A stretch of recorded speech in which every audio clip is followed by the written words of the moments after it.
Hey everybody, Lucas Carroll here from the Business of Senior Care. Hope everybody's having a fantastic day. I am here today to talk to you about client complaints. Client complaints, while not fun, are a part of our world for home care companies, and finding a way to document and resolve them is really important. Also, it's a requirement for licensure. So we're going to talk briefly just about a functioning client complaint program and what you need to do to be successful, and also so it doesn't take up all of your time. So you start, so we're going to talk about three keys today for a successful client complaint program. Number one, we start with the binder. So this is, if you can see that, this is an example of a client complaint binder. In that binder is just stuff for client complaints. So I really am passionate and do recommend that you have just one singular binder for client complaints. It's not mixed in with other binders and other policies.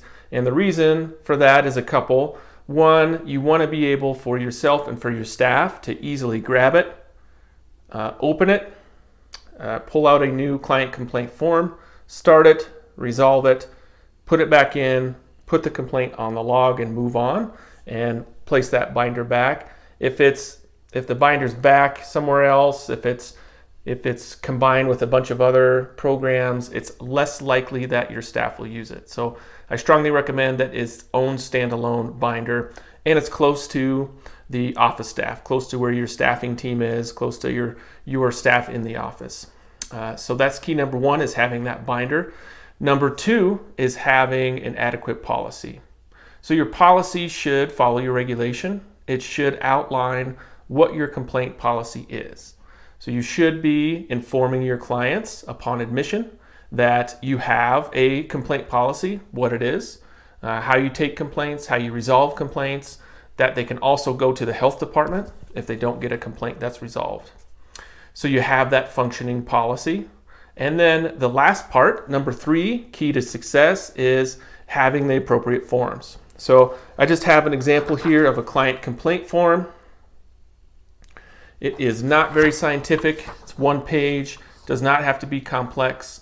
But on that form, you're recording the date, who made the complaint, who was the client, what was the complaint about, what was your resolution and investigation, and that you as the administrator or HCA manager reviewed it, signed off on it, and you're good to go.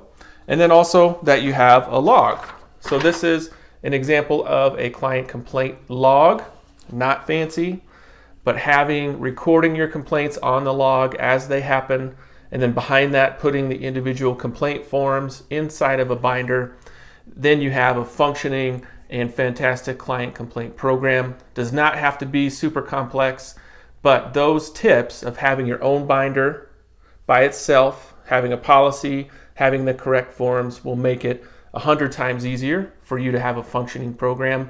And of course, you're rolling up your client complaints into your quality assurance program. So in that quality assurance, quality management, you're reviewing a number of things, but one of those is client complaints. And the easiest way to do that is have everything in that one binder, grab it, and head to your quality assurance meeting so that you can review it.